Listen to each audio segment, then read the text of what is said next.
Students, इस वक्त आप व्हाइट बोर्ड पे सबसे पहले यूएचएस टॉपिक 8 मैक्रोमोलेक्यूल्स में जो हमने पढ़ना है वो सिलेबस देखेंगे। वो आपके सामने मैं बोलता हूँ, आप देख रहे हैं, स्लाइड आपके सामने है। तो आज के सिलेबस में डियर स्टूडेंट्स जो आप लोग पढ़ेंगे उसमें सबसे पहले आप देख रहे हैं कि ऑर्गेनिक केमिस्ट्री है, बुक 2 है, मैक्रोमोलेक्यूल्स है। कंटेंट में हमने formation and the uses of the addition polymers पढ़ना है। ओके, जैसे उसमें उसने बात की पॉलीइथीन पढ़ना है, पॉलीस्टाइरीन पढ़ना है, पॉलीविनाइल क्लोराइड पढ़ना है। ओके, फिर formation and the uses of the condensation polymers पढ़ना है, जिसमें हमने पॉलीएस्टर्स की बात करनी है, पॉलीएमाइड्स की बात करनी है। नालोन 6 एग्जांपल है। इसके अलावा स्ट्रक्चर ऑफ द प्रोटीन भी पढ़ना है, जो प्राइमरी सेकेंडरी टर्शियरी स्ट्रक्चर है उससे रिलेटेड तमाम बातें। और उसके बाद आप देख सकते हैं structure and the function of the nucleic acid, DNA और आरएनए दोनों। वेल स्टूडेंट्स, ये बड़े माइनर से कंटेंट आपको नजर आ रहे हैं, but this is MDCAT syllabus. इसमें हमने इन टॉपिक से रिलेटेड हर चीज को तफसील में पढ़ना है। सो सबसे पहले मैं आपके सामने मैक्रोमोलेक्यूल्स को डिफाइन करूंगा, एक्सप्लेन करूंगा, और आज के टॉपिक में मैं जो जो बात एक्सप्लेन करूंगा, क्लैरिफाई करूंगा, आई होप कि आप उसके ऊपर फुल फोकस करेंगे ताकि हमारे एमडी कैट के पेपर का कोई एक क्वेश्चन भी मिस ना हो और हमें मुकम्मल समझ आए। So see on the white board, सबसे पहले मैंने लिखा है मैक्रोमोलेक्यूल्स। What are macromolecules? हम बुक 1 के स्टार्ट में पहली डेफिनेशन पढ़ते हैं। वो तमाम मॉलिक्यूल्स चाहे ऑर्गेनिक हैं चाहे इनऑर्गेनिक हैं, जिनका मोलर मास 10,000 AMU से ज्यादा होता है, they are the macromolecules. Clear हो गया? अब उन्हीं मैक्रोमोलेक्यूल्स को हमने आज के सिलेबस में पढ़ना है। आपके सामने मैंने डेफिनेशन की और साथ में एक नाम लिखा, स्टोडिंगर इन 1920। 1920 में जो ये साइंटिस्ट थे स्टोडिंगर, इन्होंने प्रूव किया था कि भाई मैक्रोमोलेक्यूल्स होते हैं, इनकी एक अलहदा प्रॉपर्टीज की क्लास है, इनको अलहदा करके पढ़ते हैं। तो इनके नाम को याद रखा जाता है क्योंकि हमने मैक्रोमोलेक्यूल्स को पढ़ना है, एमसीक्यूज में पूछा जा सकता है। ओके, उसके बाद क्लासिफिकेशन है। अच्छा, ये जो क्लासिफिकेशन मैंने आपके सामने लिखी है, इससे पहले मैं आपको एक और स्लाइड दिखाऊंगा जिसमें माइनर सी क्लासिफिकेशन को डिस्कस करते हैं। सो व्हाइट बोर्ड पे देखें, आपके सामने एक स्लाइड है जिसमें हम क्लासिफिकेशन कर रहे हैं मैक्रोमोलेक्यूल्स की, if you could see that. तो क्लासिफिकेशन जो मेन ब्रांच में की गई है वो देख सकते हैं आप। Macromolecules can be classified into the following. आप देख रहे हैं दो, inorganic and organic. This is important point. हम ऑर्गेनिक केमिस्ट्री का टॉपिक पढ़े हैं, यस, बट एमडी कैट में क्वेश्चन आए हुए हैं हमसे, वो मैं भी प्रैक्टिस भी करवाऊंगा उन एमसीक्यूज की कि क्या क्वेश्चन पूछ सकता है। सो इस इंफॉर्मेशन को देखें, आपके लिए बनाई गई है। So see this inorganic polymers and the organic polymers. मैं पहले इनऑर्गेनिक पॉलीमर्स की बात कर देता हूं क्योंकि सारे लेक्चर में हमने ऑर्गेनिक मॉलिक्यूल की ही बात करनी है। सो इनऑर्गेनिक मॉलिक्यूल्स में आप साइड में देखें, आप लोगों की इंफॉर्मेशन के लिए I have printed all the data. This is the study of the structure, properties and the reactions and all related things of a chemical which is inorganic in nature, जो organic in nature नहीं है। ठीक है, अब मिसालें बड़ी interesting है। उसने कहा कि other than hydrocarbons and derivatives, आप देख सकते हैं मैंने लिखा जायंट मॉलिक्यूल्स, डायमंड। इंटरेस्ट में सवाल आया हुआ है कि डायमंड क्या पॉलीमर है, क्या मैक्रोमोलेक्यूल है? जी, ये मैक्रोमोलेक्यूल है। अच्छा, क्या ये ऑर्गेनिक है? तो माइंड से क्वेश्चन में आता है कि यार ये सारे कार्बन है। ऐसा नहीं भाई, ये इनऑर्गेनिक पॉलीमर है। डायमंड में बेशक कार्बन है, बेशक कैटिनेशन है, लेकिन बाकी जो 7 प्रॉपर्टीज हैं, पीएनएस क्रिस्ट मैंने लास्ट लेक्चर में आपको बताई थी, वो इसमें नहीं है। सो डायमंड, ग्रेफाइट, जिस another allotropic form of the carbon, उसमें भी कार्बन है, कैटिनेशन है, but that is inorganic in nature. बिल्कुल इसी तरह डियर स्टूडेंट्स, हमारे पास क्वार्ट्ज है, सिलिका, सैंड, SiO2, जो कि एम्पिरिकल फार्मूला हम पढ़ के आए हैं, एक मैक्रोमोलेक्यूल है बट इनऑर्गेनिक इन नेचर है। सो मैक्रोमोलेक्यूल्स की पहली क्लासिफिकेशन में मैंने इनऑर्गेनिक मॉलिक्यूल्स की बात की। अभी हम बात करते हैं ऑर्गेनिक मॉलिक्यूल्स की, जिसकी डिटेल में हम जाएंगे। आपके सामने अभी चार्ट है, मैं उसको जस्टिफाई कर रहा हूं। Biopolymers and synthetic polymers. So basic branches biopolymer और सिंथेटिक पॉलीमर्स की हैं। बायोपॉलीमर्स की बात हम जानते हैं, कार्बोहाइड्रेट्स हैं, प्रोटीन्स हैं, DNA, RNA, lipids, all that. और सिंथेटिक वो जो हम खुद बनाते हैं, जो कि 21st सेंचुरी के जितने भी कंपाउंड्स जो हम डेवलप कर रहे हैं, they are the synthetic polymers. अब इनके बारे में हम बात करते हैं डिटेल में। सी द व्हाइट बोर्ड जो कि मैंने आप लोगों के लिए काम किया है, वॉच दिस। मैंने बेसिक क्लासिफिकेशन जो भी आपके सामने एक्सप्लेन की थी स्लाइड की फॉर्म में, उसी ही की डिस्क्रिप्शन में मैंने इनऑर्गेनिक पॉलीमर्स को भी यहाँ पे लिख दिया, सो that you can notify that कि हमारे पास इनऑर्गेनिक पॉलीमर्स वो होते हैं कि जिसमें मॉलिक्यूल की प्रॉपर्टी कतअन ऑर्गेनिक नहीं होती, इनऑर्गेनिक इन नेचर होती है। मिसाल है graphite, quartz, sand and diamond. बात कर रहे थे हम ऑर्गेनिक पॉलीमर की। अच्छा, ऑर्गेनिक पॉलीमर डेफिनेटली वो तमाम मैक्रोमोलेक्यूल्स जो कि ऑर्गेनिक इन नेचर हैं, जिनकी नॉन पोलर नेचर हो सकती है, जिसमें कैटिनेशन होगी, जिसमें आइसोमेरिज्म भी होगा, जिसकी कॉम्प्लेक्स नेचर भी होगी, जिसमें सिमिलैरिटी इन बिहेवियर भी होगा, यानी वो तमाम प्रॉपर्टीज डेफिनेटली शामिल होंगी ऑर्गेनिक मैक्रोमोलेक्यूल्स में। अब उसको ध्यान में रखते हुए हम बेसिक क्लासिफिकेशन करते हैं। देखिए, classification on the basis of, मैंने एंट्रेंस टेस्ट का लेक्चर है, कोई पॉइंट ऐसा नहीं छोड़ना कि जो हमारे लिए कंफ्यूजन करे। मैंने क्लासिफिकेशन की भी बेसिस बना दी है, you could see that students. तो देखिए, मैंने ओरिजिन की बेस पे क्लासिफाई किया। भाई मैक्रोमोलेक्यूल ऑर्गेनिक पॉलीमर्स को मैं ओरिजिन की बेस पे अगर क्लासिफाई करता हूं तो मेरे पास आप देख सकते हैं दो तरह के, जो कि अभी आपके सामने क्लासिफाई किया गया था चार्ट में, दो ब्रांचेस बनती हैं, बायोपॉलीमर्स एंड सिंथेटिक पॉलीमर्स। ये ओरिजिन की बेस पे है कि भाई ये आपके पास ऑर्गेनिक मॉलिक्यूल है और ये पॉलीमर है। अब आप इसको टेस्ट करेंगे तो मैं सबसे पहले पूछूंगा यार इसका ओरिजिन क्या है, क्या ये बायो ओरिजिन से एसोसिएटेड है या आपने खुद बनाया है, इंडस्ट्रियल प्रोडक्शन है इसकी। तो उस पॉइंट ऑफ व्यू से जो इंडस्ट्रीज में हम लोग खुद बनाते हैं दे आर सिंथेटिक पॉलीमर्स, और जो नेचर से मिलते हैं दे आर बायोपॉलीमर्स, इनकी डिटेल हम पढ़ते हैं, आप जानते भी हैं। फिर दूसरी क्लासिफिकेशन है ऑर्गेनिक पॉलीमर्स की on the basis of structure. मैंने आपके सामने 3 स्ट्रक्चर लिखे हैं, एमसीक्यूज पूछे जाएंगे इसलिए एलैबोरेट किया। अगर हमारे पास एक पॉलीमर जो कि मोनोमर सिंगल पीस से मिलकर बना है, वन पीस कंबाइन होकर पॉलीमर, जो मोनोमर्स हैं उस पॉलीमर में अगर वो इस तरह अरेंज हैं, स्ट्रक्चर की बात कर रहा हूं कि वो आपस में कनेक्ट होकर सिंपल एक लीनियर कॉम्बिनेशन बना रहे हैं जिसमें कोई ब्रांचेस नहीं है, जिसमें कोई कॉम्प्लिकेशन नहीं है, तो they all are called as the linear polymers. Clear, very simple. और अगर स्ट्रक्चर इस तरह है, I am talking about the structure कि उसमें कुछ ब्रांचेस नजर आती हैं, मैं बात नहीं कर रहा मोनोमर की, मैं बात किसी और चीज की नहीं कर रहा, मैं सिर्फ उसके अपीयरेंस स्ट्रक्चर की बात कर रहा हूं। So they are called as the branched polymers. Okay, मैंने स्ट्रक्चर भी ड्रॉ कर दिया, these are the monomers and this is the kind of a structure which have the branches, you could see that, very simple, they're the branched polymers. And second one, cross linked, अगर branches इतनी extend हो गई हैं कि internetworking हो गई है, links बन गए आपस में, लेयर्स में कनेक्शन आ गया है, कोई भी वर्ड यूज कर सकते हैं। क्लियर है? So they are called as the cross linked polymers. Done हो गया। So this is an important point for you people. So that was the classification, linear, branch, cross linked on the basis of the structure. Clear है?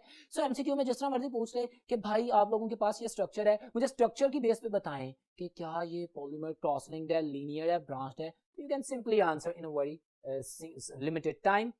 अब दूसरी जो classification मैंने की है वो उसकी तरफ मैं बाद में जाऊंगा। यहाँ पे एक बड़ा इंपॉर्टेंट कॉन्सेप्ट आता है, DP, degree of polymerisation. What is degree of polymerisation? भाई जब हम पॉलीमर्स की बात कर रहे हैं और अभी मैंने स्ट्रक्चर की बात कर दी, आपके सामने स्ट्रक्चर आया, आपके सामने क्वेश्चन आया होगा कि एक मॉलिक्यूल है, उसमें आप लोग मोनोमर्स को हाईलाइट कर रहे हैं, एक मॉलिक्यूल में कितने मोनोमर्स होंगे? हाँ, इंपॉर्टेंट कॉन्सेप्ट। अगर तो मॉलिक्यूल में एक खास नंबर ऑफ मोनोमर है तो हमें पता होना चाहिए, ये कहलाता है degree of polymerisation. What is degree of polymerization? मैंने डिफाइन भी कर दी, number of monomers in the polymer. Polymer में कितने मोनोमर पाए जाते हैं? एक पॉलीमर में 100 मोनोमर पाए जाते हैं, 1000 पाए जाते हैं, 500 पाए जाते हैं, वो जो भी नंबर ऑफ मोनोमर का होगा। अच्छा, यहाँ पे मैंने अभी टाइप ऑफ मोनोमर की बात नहीं की, जितने भी मोनोमर्स हैं, जितनी तादाद में पाए जाते हैं, they are the degree of the polymerisation. और यहीं पे मैंने एक फार्मूला भी लिंक किया क्योंकि इससे एमसीक्यूज पूछे जाएंगे। But dear students, if you could memorise, तो आप देखें कि molecular mass of the polymer, एक पॉलीमर है आपके पास, उसका जो मास है वो किस पे डिपेंड करता है कि भाई इसमें कितने मोनोमर्स हैं। ओके, जितने ज्यादा मोनोमर्स पाए जाएंगे उतने उसका ज्यादा मास होगा। हाँ, और जो मोनोमर का मास होगा उसकी तादाद से जब हम मल्टीप्लाई करते हैं, what is the DP, number of the monomers. अब मोनोमर के मोलेकुलर मास से, इथीन है तो उसके मोलर मास से, पॉलीविनाइल क्लोराइड बना रहे हैं तो विनाइल क्लोराइड के मास से, स्टाइरीन के मास से करेंगे तो पॉलीस्टाइरीन की बात करेंगे जो आगे हम अभी पढ़ेंगे। मोनोमर के मास को मल्टीप्लाई करना है उसके नंबर से, तो डेफिनेटली एक मोनोमर का जो मास है अगर उसके नंबर से मल्टीप्लाई करेंगे तो जो पूरा पॉलीमर होगा उसका मास आ जाएगा। It's very simple. सो यहाँ पे डिग्री ऑफ पॉलीमराइजेशन का कॉन्सेप्ट और उसका फार्मूला जरूर जहन में रखना है। एमडी कैट है, यहाँ पे मैं एक और बात वादे कर दूं, इन 3 चीजों में से आपको स्टेटमेंट में कोई सी 2 चीजें दे सकता है। मैं आगे एमसीक्यूज की प्रैक्टिस भी करूंगा, अभी मैं बता रहा हूं कि इनमें से 3 में से कोई सी 2 चीजें दे दे, आप तीसरी फाइंड आउट कर सकते हैं, yes, by applying this formula. So this is important formula, you have to work on it, और मैं प्रैक्टिस करवाऊंगा अभी एमसीक्यू में इसकी। अब चलते हैं नेक्स्ट बोर्ड पे। जी तो डियर स्टूडेंट्स, हम लोग क्लासिफिकेशन पढ़ रहे हैं ना, classification of the organic polymers on the basis of, अभी हमने स्ट्रक्चर की बेस पे भी क्लासिफिकेशन कर ली है, ठीक है, और उसके अलावा हमने ओरिजिन की बेस पे भी कर ली है। अब जो हमारे पास आता है नेचर ऑफ द मोनोमर की बेस पे, आप एग्जांपल्स देखें, बड़ी क्लियर फॉर योर इंफॉर्मेशन मैंने लिख दिया है। होमोपॉलीमर, होमो मीन सेम, ऐसा पॉलीमर जिसमें पाए जाने वाले तमाम मोनोमर्स बिल्कुल एक जैसे हों, एक ही तरह के हों। मिसाल पॉलीइथीन, मिसाल पॉलीस्टाइरीन, स्टाइरीन ही है, एक ही मोनोमर है। पॉलीथीन में सिर्फ इथीन है, एक ही मोनोमर है। पॉलीविनाइल एसीटेट, पॉलीविनाइल क्लोराइड, सिर्फ एक ही तरह का मोनोमर है। तो they all are called as the homopolymer. मैंने सिंपलाइज कर दिया है, देखिए ना, I mean these all are the monomers of the same nature, of the same type। Clear हो गया? so they are called as homopolymers। अगर मेरे पास एक ऐसा पॉलीमर है, दिस इज अ पॉलीमर जिसमें मोनोमर्स मिले हुए हैं, आप देख लें ए बी, ये भी बी ए। अगर मैं पूरा पॉलीमेरिक स्ट्रक्चर देखता हूं तो मुझे पूरे पॉलीमेरिक स्ट्रक्चर में सिर्फ 2 तरह के मोनोमर्स मिलते हैं। The polymer which consist of the 2 types of the monomers, they are called as the copolymers। Clear है? ये कॉन्सेप्ट पूछा जाएगा, बड़ा सिंपल सा है आपके सामने। एग्जांपल्स आ सकती है, नायलॉन 6 की आ सकती है जो कि आप कंडेंसेशन पॉलीमर में पढ़ेंगे। पॉलीएस्टर, डेक्रोन, टैरिलीन की जो हमारे सिलेबस में भी है उसकी एग्जांपल पूछी जा सकती है। हमारे पास एक्रिलोनाइट्राइल ब्यूटाडाइन की बात कर सकते हैं। तो हमारे पास वो तमाम एग्जांपल, वो तमाम पॉलीमर्स जिसमें दो तरह के मोनोमर्स पाए जाएं, they called as copolymer. In very simple, अगर एक ऐसा पॉलीमर है जिसमें मेरे पास 1 2 3 ABC मैंने सिंबलाइज किया है ना, एक्रिलोनाइट्राइल, ब्यूटाडाइन, स्टाइरीन, रबर, आप जानते हैं बड़ी जबरदस्त इफेक्टिव प्लास्टिक है, गाड़ियों की मैन्युफैक्चर में आप उसके बम्पर्स वगैरह में बनाते हैं, ठीक है ना। तो ये आपके सिलेबस में नहीं है, वैसे मैं आपको बता रहा हूं, लेकिन मैंने ABS बोला, एक्रिलोनाइट्राइल 1, ब्यूटाडाइन 2, स्टाइरीन 3, तीन तरह के मोनोमर्स एक ही पॉलीमर में पाए जाते हैं। So this is the type of the third polymer, got it. ऐसा मॉलिक्यूल, ऐसा पॉलीमर जिसमें तीन तरह के मोनोमर्स पाए जाते हैं, dear students, they are called as a third polymers. Very simple. So that was the classification on the basis of the nature of the monomers present in a polymer. Very simple, you have to memorize, मैंने explain किया। उसके बाद temperature effect की base के ऊपर you could see that you know that all, लेकिन यहाँ पे मैंने उनको अलग-अलग इसलिए किया so that you can answer them in a very frequent way. We have the limited time, we have to be very much confident, without confusion we should answer every question of the MCAT, clear है। so temperature की base पे मैं करता हूँ, तो भैया मेरे पास polymer आ गया, मुझे इस चीज से गर्ज नहीं है उसका स्ट्रक्चर क्या, मुझे इस चीज से गर्ज नहीं है कि उसमें मोनोमर्स कितने हैं। The thing which I have to concern is कि भाई उसका टेम्परेचर का उस पर क्या इफेक्ट होता है, वो टेम्परेचर के साथ कैसे रिएक्ट करता है। अगर टेम्परेचर बढ़ाएं और एक पॉलीमर टेम्परेचर मिलने पे सॉफ्ट हो जाए, that becomes soften on heating, और अगर उसे ठंडा करें तो फिर हार्ड हो जाए। जैसे आप कॉमन देखते हैं पॉलीविनाइल क्लोराइड के PVC पाइप्स होते हैं, उनको गर्म करते हैं, वो सॉफ्ट होते हैं, आप उनको बेंड करके ठंडा करते हैं, वो हार्ड हो जाते हैं, लाइक दैट। तो they are called as thermoplastics. What are thermoplastics? The polymers which become soften on heating and become rigid and hard on cooling, they are called as the thermoplastics. Clear? दूसरा, what are thermosetting plastics? बेतहाशा ऐसे polymers हैं, जैसे गाड़ियों की body कह लें, हमारे पास कंप्यूटर बॉडीज कह लें, जो कि गर्म होते हैं और वो हीट मिलने पे, ऑर्डिनरी नॉर्मल लिमिटेड लेवल की हीट मिलने पे सॉफ्ट नहीं होते, हार्ड रहते हैं, रिजिड रहते हैं, क्योंकि उनमें क्रॉस लिंकिंग ज्यादा होती है। They are called as thermosetting polymers और थर्मोसेटिंग प्लास्टिक्स, या उनको खाली थर्मोसेट्स कहा जाता है, which become and remain rigid on heating. और अगर बहुत ज्यादा हीटिंग करेंगे तो दे विल डीकंपोज, और अगर एक दफा वो डीकंपोज हो गए तो दोबारा अपनी ओरिजिनल हालत में नहीं आएंगे। मैं टू टेस्ट MCQ बोलने लगा हूं, which one of the following polymer can be remoulded, thermoplastics और थर्मोसेटिंग प्लास्टिक्स? तो आंसर इज थर्मोप्लास्टिक्स, क्योंकि थर्मोप्लास्टिक्स को हीट करते हैं, सॉफ्ट होते हैं, फिर हार्ड होकर दोबारा अपनी पोजीशन पे आ जाते हैं। लेकिन थर्मोसेटिंग प्लास्टिक एक तो डिस्टर्ब नहीं होते, और अगर बहुत ज्यादा हीट करेंगे तो वो डिस्ट्रॉय हो जाते हैं। तो ये पॉइंट अपने जहन में रखना है। सो that was another type of classification on the basis of the temperature effect, clear.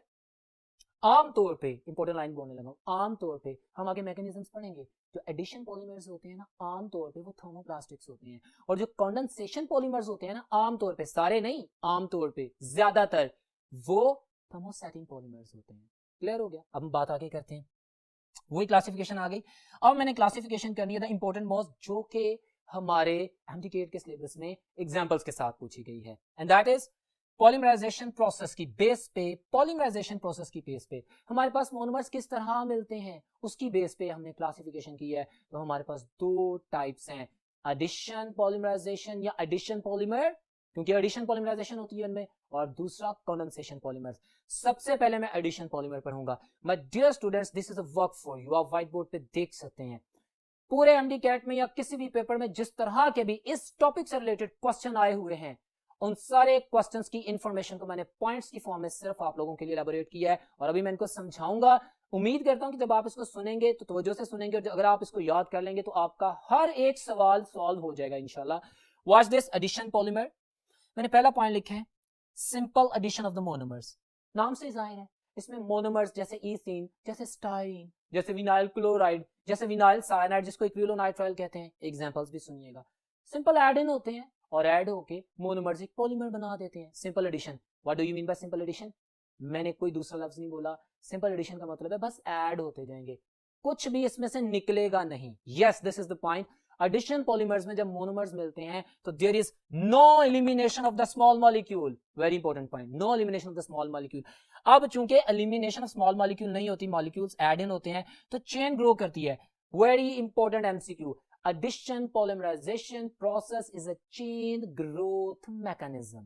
Chain grow करती है, और चेन ग्रोथ का भी अगला MCQ नोट कीजिएगा, हमारे पास one side growth of chain होती है, एक साइड पे चेन ग्रो करती है, और ये फास्ट प्रोसेस होता है, ये बड़ी जल्दी पॉलीमराइजेशन होता है। क्यों, मैं बताऊंगा, अभी बोल रहा हूं। इसमें आपकी बुक का भी और ए लेवल्स का भी एक पॉइंट ऐड करूंगा definitely, because this is MDCAT, questions आते हैं हमारे एफएससी में। तो सिर्फ फ्री रेडिकल मैकेनिज्म लिखा हुआ है, मैं एक एमसीक्यू की मिसाल से इसको जस्टिफाई करूंगा। अभी आप इन पॉइंट्स को देखें, ये फास्ट प्रोसेस है, one side growth of chain होती है, आगे initiated by, this is my point. FSC में जो मैकेनिज्म शो किया गया that is free radical polymerisation. हमारे पास एडिशन पॉलीमराइजेशन हो रही है फ्री रेडिकल के मैकेनिज्म से। डियर स्टूडेंट्स, हमारे पास इनिशिएटर होना चाहिए। आमतौर पे होमोलाइसिस के नतीजे में फ्री रेडिकल्स बनते हैं, फास्ट रिएक्शन करते हैं और हमारे पास चेन ग्रो करना शुरू हो जाती है, एडिशन पॉलीमराइजेशन होती है, डन, वी नो दैट। लेकिन इनिशिएटर हमारे पास इनिशिएट कर सकता है थ्रू केटाइन फॉर्मेशन भी, एनाइन फॉर्मेशन भी। पॉइंट नोट करें, मैंने लिखा है यहां पे, मैं एमसीक्यू पूछता हूं एमडीकैट का। इमेजिन कि addition polymerization can be proceeded by option A free radical mechanism, option B anionic polymerization, option C cationic polymerization procedure, D all of them. तो my answer will be all of them. मेरे पास addition polymerisation की जो initiation होती है वो free radical से भी हो सकती है। हाँ, जब फ्री रेडिकल्स बनेंगे तो हम पेरोक्साइड्स को यूज करते हैं, जैसे बेंजोइल पेरोक्साइड हो गया, जैसे टर्शी ब्यूटाइल पेरोक्साइड हो गया, ये वर्ड सुन रहे हैं ना, तो ये पेरोक्साइड इनिशिएटर है। और पेरोक्साइड क्यों यूज करते हैं, इनका बॉन्ड इजीली ब्रेक हो जाता है, फ्री रेडिकल्स जल्दी बन जाते हैं, होमोलाइसिस हो जाता है, होमोलाइसिस जनरेट फ्री रेडिकल्स और पेरोक्साइड्स आमतौर पे फ्री रेडिकल्स को जनरेट करते हैं। सो that's why this is answer free radical. उसके बाद केटाइंस एंड देन एनाइंस, तो ये तीनों चीजें आपके सामने आती हैं। उसके बाद बात करते हैं नया MCQ, polymer has high molar mass. ये बड़ा स्ट्राइकिंग पॉइंट है, बच्चे के ज़हन में क्वेश्चन आता है, कहते हैं भाई डिग्री ऑफ पॉलीमराइजेशन पे डिपेंड करता है, मुझे क्या फर्क पड़ता है मैं एडिशन पॉलीमराइजेशन करूं या कंडेंसेशन पॉलीमराइजेशन करूं, क्या फर्क पड़ता है भाई, मैं जितनी डीबी बढ़ा दूंगा, नंबर ऑफ मोनोमर्स बढ़ा दूंगा, उतना मोलर मास बन जाएगा। स्टूडेंट्स, मैंने अभी आपको बताया कि जब एडिशन पॉलीमराइजेशन होती है तो क्या स्मॉल मॉलिक्यूल एलिमिनेट होते हैं, नहीं, मोनोमर सिंपल ऐड इन होते हैं। जब मोनोमर सिंपल ऐड इन होते हैं तो क्या होता है, हमारे पास मोलर मास ज्यादा होगा। कंडेंसेशन पॉलीमर में लेट्स सपोज जब मोनोमर्स मिल रहे हैं तो स्मॉल मॉलिक्यूल्स एलिमिनेट हो रहे हैं, अगर उतनी एडीपी का कोई मैं और मोनोमर यूज करूंगा तो comparative to the addition polymer condensation polymers का मास लोअर होगा। पॉइंट याद रखिएगा, इंटरसेस में पूछा गया है, that's why I wrote this, ठीक है। उसके बाद हम बात करते हैं, this is another beautiful MCQ जिसको मैंने स्टेटमेंट में लिख दिया आप लोगों के लिए इंफॉर्मेशन। मैं इथीन की बात करता हूं या पॉली इथीन की बात करता हूं, मैं विनाइल क्लोराइड की बात करता हूं, पॉलीविनाइल क्लोराइड की बात करता हूं, मैं सिंपल एडिशन पॉलीमर की बात करता हूं या उसके मोनोमर की बात करता हूं, क्या उसके मोलेकुलर फार्मूला में कोई फर्क आया, नहीं, वो तो सिंपल एडिशन हुई है, मोनोमर्स ऐड हुए, पॉलीमर बन गया। Empirical formula is the simplest whole number ratio of the atoms in a molecule. भाई जितने ज्यादा एलिमेंट होंगे, जो भी होंगे, वो तो वही रहेंगे ना, उनकी एलिमेंटल रेशियो तो वही रहेगी ना। So important MCQ, empirical formula of addition polymers and their monomers is same। addition polymers के empirical formula और उनका जो पूरा फार्मूला मैस है उसका जो है ना वो सेम होता है, वो मैंने लिख दिया, empirical formula of the polymer and the monomer is same। तो अब मैं एक एमसीक्यू से इसकी प्रैक्टिस कर देता हूँ, एक सिंपल सी एग्जांपल है, आगे मैं मजीद एमसीक्यूज की प्रैक्टिस करूंगा, but an example which is not a polymer. अभी तक जो मैंने पढ़ाया उससे रिलेटेड क्वेश्चन, ताकि आपकी प्रैक्टिस हो जाए, रिवीजन हो जाए। मैं देखता हूँ वो पूछ रहा है कि भाई पॉलीमर कौन नहीं है। ऑप्शन ए पॉलीसाइलिन, पॉलीमर है, ऑप्शन बी पॉलीस्टाइरीन, पॉलीमर है, option C diamond. I could get confuse, diamond तो हम नहीं पढ़े ऑर्गेनिक में, मैंने पढ़ाया है, स्टार्ट में पढ़ाया है, this is inorganic polymer, diamond is inorganic polymer, तो my answer will be delta, they all are the polymers. Clear है? सो अब चलते हैं नेक्स्ट बोर्ड की तरफ, इसको ध्यान में रखिएगा, और अब चलते हैं नेक्स्ट बोर्ड की तरफ। जी तो डियर स्टूडेंट्स, हम बात कुछ करेंगे जो व्हाइट बोर्ड के ऊपर टाइटल लिखा हुआ है, mechanism of the addition polymerisation. मैंने एडिशन पॉलीमर्स के इंपॉर्टेंट पॉइंट्स एलैबोरेट किए, हर तरह का जो एमसीक्यू पूछा जा सकता है उसकी बेस मैंने एक्सप्लेन कर दी। अब हम मैकेनिज्म की भी बात करें, चाहे फ्री रेडिकल हो, चाहे केटानिक हो, चाहे एनायनिक हो। एडिशन पॉलीमराइजेशन का जो मैकेनिज्म है ये 3 स्टेप्स पे डिपेंड करता है, initiation, then propagation and then termination. Initiation क्या, चाहे फ्री रेडिकल हो, चाहे केटाइन हो, चाहे एनाइन हो, वो हमारे से जो पहले मोनोमर पड़ा हुआ है उसकी साइड को एक्टिव करेगा। अभी मैंने फ्री रेडिकल की एग्जांपल दी जो आपकी बुक में आप देख सकते हैं। लेट्स सपोज मैंने फ्री रेडिकल बना दिया, मैंने किसी भी पेरोक्साइड से फ्री रेडिकल बना दिया, या एक केटाइन हो सकता है या एनाइन हो सकता है, डजंट मैटर, एक यूनिट है जो स्टार्ट कर रहा है, इनिशिएट कर रहा है, ये अटैक करता है इस पे, डेफिनेटली इसके बॉन्ड को कंज्यूम करके अपना बॉन्ड बनाता है और ये अपना इलेक्ट्रॉन रिसीव कर लेता है कार्बन, यहाँ पे फ्री रेडिकल बन जाता है। इस फ्री रेडिकल ने इस मोनोमर की एक चेन को as a free radical initiate कर दिया। अब प्रोपेगेशन है, what do you mean propagation, फैलाओ, बढ़ना, फैलना। हमारे पास एडिशन पॉलीमराइजेशन में एक साइड से चेन ग्रो करेगी, चेन ग्रोथ मैकेनिज्म है। आप देखें अब ये फ्री रेडिकल दूसरे मोनोमर पे अटैक करेगा, ये तीसरे पे, चौथे पे। जनरल प्रोपेगेशन की अगर मैं बात करूं तो मेरे पास फाइनली आप देख सकते हैं जो भी मोनोमर उसके साथ कनेक्ट होगा उसके एंड वाली चेन पे फ्री रेडिकल बनता जाएगा, and so on and on and on and on. जो भी डीपी हमने बनानी है, जिस भी ग्रेड का पॉलीमर हमने बनाना है ना, वो हम बना लेंगे। अब जब मेरे पास एक desired amount of the monomers एक पॉलीमर में आ गई, तो मैंने इस रिएक्शन को रोकना है, मैं टर्मिनेट करूंगा। तो टर्मिनेशन के लिए तो पॉपुलर एमसीक्यू पैटर्न हो, हम जानते हैं व्हाट इज टर्मिनेशन। अगर मेरे पास रिएक्टेंट साइड पे किसी भी इक्वेशन में दो फ्री रेडिकल्स पड़े हुए हैं, स्टूडेंट्स ये एमसीक्यू है एमडी कैट का, आपके सामने कुछ इक्वेशंस लिख देगा और कहेगा बताओ कौन सा टर्मिनेशन स्टेप है। स्टूडेंट सुन ले, मैं दो एमसीक्यूज बोल रहा हूं, इंफॉर्मेशन दे रहा हूं। अगर तो मेरे पास प्रोडक्ट साइड पे दो फ्री रेडिकल्स है ना, तो दिस इज इनिशिएशन। ओके, अगर मेरे पास रिएक्टेंट साइड पे दो फ्री रेडिकल्स हैं, तो ये दो फ्री रेडिकल्स आपस में मिलकर रिएक्शन टर्मिनेट कर देंगे, खत्म हो जाएंगे, कोई फ्री रेडिकल नहीं होगा। तो टर्मिनेशन वो होता है कि जिसमें रिएक्टेंट साइड पे दो फ्री रेडिकल होते हैं, they combine together and they going to produce a product which is very simple method of ending a reaction. So that was the simple kind of example कि हम कैसे polymers को बनाते हैं। सो ये मैंने मैकेनिज्म एक्सप्लेन किया। अब मैं कुछ एग्जांपल्स डिस्कस कर रहा हूं। स्टूडेंट्स आप देखेंगे कि आपके सिलेबस में जो चीजें पूछी गई हैं वो मैंने सारी लिखी हैं। इसके अलावा एमडी कैट में जो क्वेश्चंस आए हुए हैं मैंने वो भी लिखे हैं। इंटरेस्टिंग चीज आप व्हाइट बोर्ड पे देखेंगे कि मैंने यूजेस भी लिखे हैं। यूजेस कॉमनली स्टूडेंट इतनी इंपॉर्टेंस नहीं देता उसको, और उस वजह से एमडी कैट में बहुत नुकसान उठाता है। स्टूडेंट्स यूजेस पे बहुत एमसीक्यूज पूछे जाते हैं। आप लोगों ने एमसीक्यूज के लिए जितने भी हमारे पॉलीमर्स हैं, जो भी हैं, उनके यूजेस को याद रखना है, इसलिए मैंने लिखा, you can note it down also. मैं पॉलीस्टाइरीन की बात करता हूं, ये एडिशन पॉलीमर है। स्टाइरीन का स्ट्रक्चर ये है, विनाइल यानी CH2 double bond CH benzene, vinyl बीस बेंजीन। अगर मैं ये डबल बॉन्ड खत्म करके इधर लगा दूं तो विनाइल बेंजीन है, मोनोमर है। पर यहाँ पे तो मैं पॉलीस्टाइरीन लिख रहा हूं, मैं तो पॉलीमर लिख रहा हूं। तो पॉलीमर लिखना तो बहुत आसान है, दरमियान वाला डबल बॉन्ड क्रॉस करें, इसको लिंक अप कर दें, दरमियान में n number of particle, n is the degree of polymerisation, कि जितने यूनिट्स होंगे that is called as the degree of the polymerisation. Polystyrene है, किस ग्रेड का है वो सामने आ जाएगा। सो दिस इज पॉलीस्टाइरीन, आपके सामने पॉलीस्टाइरीन बन जाता है। ये मोनोमर एक ही है, so it's a kind of homopolymer. ये एडिशन पॉलीमर है, होमोपॉलीमर है, सिंपल एडिशन से बना है आपके सामने। अब ये देखिए मैंने इसके जो यूजेस लिखे हैं याद रखने हैं। फूड कंटेनर्स बनते हैं, कॉस्मेटिक बॉटल्स बनती हैं, टॉयज बनते हैं, पैकिंग मटेरियल्स बनते हैं, इंसुलेशन ऑफ द वायर्स के लिए भी यूज किया जाता है। तो ये सारे यूजेस स्टूडेंट्स आपने याद रखने हैं, आपसे पूछे जाएंगे। ठीक हो गया, इंपॉर्टेंट है। उसके बाद पॉलीविनाइल क्लोराइड PVC। वेल ये पॉपुलर एमसीक्यू बुक की लाइन भी है। जब पॉलीविनाइल क्लोराइड किससे बना है, बिल्कुल उसी तरह विनाइल क्लोराइड मोनोमर, अगर ये डबल बॉन्ड मैं यहाँ पे लगा दूं तो विनाइल क्लोराइड है। पॉलीविनाइल क्लोराइड में ये डबल बॉन्ड एक्सटेंड होकर यहाँ पे डिग्री ऑफ पॉलीमराइजेशन के साथ ग्रेडिंग शो करेगा कि इस ग्रेड का पॉलीविनाइल क्लोराइड है। ठीक है, आपके पास ये 52 डिग्री सेल्सियस पे 9 एटमॉस्फेरिक की प्रेजेंस, प्रेशर की प्रेजेंस में पॉलीमराइज होता है, हमारे पास पॉलीविनाइल क्लोराइड बनता है। This is in front of you. So got it. इसके uses very important, once again and again I am telling you, पूछे गए हैं। एमडी कैट में आप पेपर देख सकते हैं, आप टेस्ट में भी प्रैक्टिस करेंगे। ये इलेक्ट्रिकल वायर कवरिंग्स के लिए भी यूज होता है। पीवीसी पाइप तो बहुत कॉमन आप लोगों ने देखा होगा, घरों में जो वायरिंग होती है उससे पहले जो प्लास्टिक के पाइप्स बिछाए जाते हैं, तो they are hydrophobic in nature. ये इंसुलेटर भी है, that's why it is being used for the purpose. इसके डिफरेंट ग्रेड्स होते हैं, आप वाटरफॉल्स के लिए भी इसको यूज कर सकते हैं, फॉर द डिफरेंट प्रोसीजर आप यूज कर सकते हैं, वो मैंने लिख दी है। पीवीसी पाइप्स बनते हैं, इंसुलेशन ऑफ द वायर्स होती हैं, वायर कवरिंग मैंने पहले लिख दिया।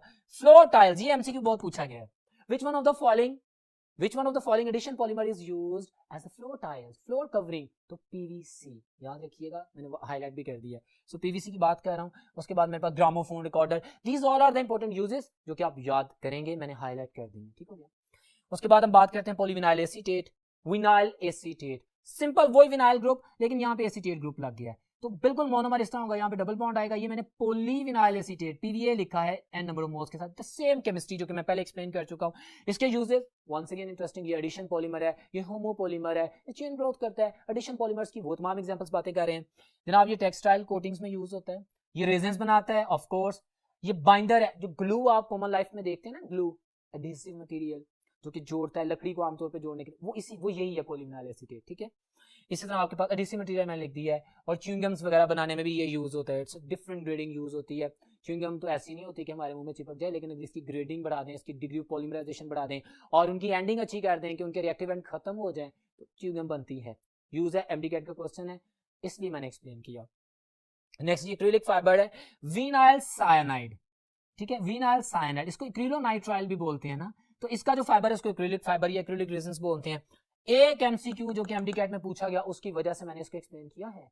ये डैम्स, ये चूंकि हाइड्रोफोबिक होता है, पानी से इफेक्ट नहीं होता, एडिसिव होता है, तो डैम्स पेंट में इसको यूज, जो डैम्स को पेंट करने के लिए जहाँ पे वाटर रेजर्वायर है ना, वहाँ पे वाटर कंटेंट होंगे, वो रिएक्शन कर देते हैं, डिस्ट्रॉय कर देते हैं, what is the universal solvent, सारी बातें हम जानते हैं। वो कौन सा मटेरियल उसको पेंट करने के लिए लगाऊं कि जो पानी से रिएक्शन ना करे या पानी उस चीज को आके खराब ना करे, तो हमारे पास ये है एक्रिलिक फाइबर, जो कि डैम्स पेंटिंग में यूज होता है, और ऑरलॉन फाइबर, एक कपड़े का फाइबर है, उसमें भी ये फाइबर ऑरलॉन बनाया जाता है, उसको यूज किया जाता है। और एंड में पॉलीथीन, द कॉमन थिंग जिसे हम जानते हैं, हमारे कॉमन यूज में आती है, आपने इसका यूज भी पढ़ा हुआ है। हम जिगलर नाटा कैटलिस्ट की बात करें, याद है ऑर्गेनिक केमिस्ट्री में आपको डेफिनेटली बताया था, ये बताया गया होगा, आपने जो भी लेक्चर सुना होगा। जिगलर नाटा के titanium tetrachloride and triethyl aluminium, Ziegler Natta catalyst best production करता है पॉलीथीन की। तो हमारे पास इसके अलावा हम different traces of oxygen high temperature and high pressure पे भी बनाते हैं, आपकी बुक में भी है। सो हमारे पास पॉलीथीन बनता है, पॉलीथीन के बेतहाशा यूजेस हैं, आप एक शॉपिंग बैग से लेके, कवरिंग से लेके, मटेरियल से लेके डिफरेंट चीजों को यूज कर सकते हैं। जो all are the uses written in your book, आपको इनका पता होना चाहिए। So dear student, that was about the addition polymers, ये मैंने सारी एक्सप्लेनेशन की। अब मैं आप लोगों के सामने कुछ एमसीक्यूज रखूंगा नेक्स्ट बोर्ड में, और हम देखेंगे कि हमने जो पढ़ा है हमें किस हद तक समझ आया है। So move on the next board. जी तो डियर स्टूडेंट्स, नेक्स्ट बोर्ड आपके सामने है, एमसीक्यू की बात करते हैं। पहला एमसीक्यू मैंने लिखा है, एडिशन पॉलीमराइजेशन रिलेट्स विद। अच्छा, एडिशन पॉलीमराइजेशन से रिलेटेड कोई चीज है ऑप्शंस में, तो देख लेते हैं। ऑप्शन ए कहता है फ्री रेडिकल मैकेनिज्म, बिल्कुल बिल्कुल, अभी हमने पढ़ा कि free radical mechanism addition polymerisation करता है। दूसरा चेन ग्रोथ मैकेनिज्म, एग्जैक्टली ये भी वही है, इसका जब फ्री रेडिकल हो, कैटायनिक हो, एनायनिक हो, जो चेन ग्रो करती है तो चेन ग्रोथ मैकेनिज्म कहलाता है, ये भी रिलेटेड है।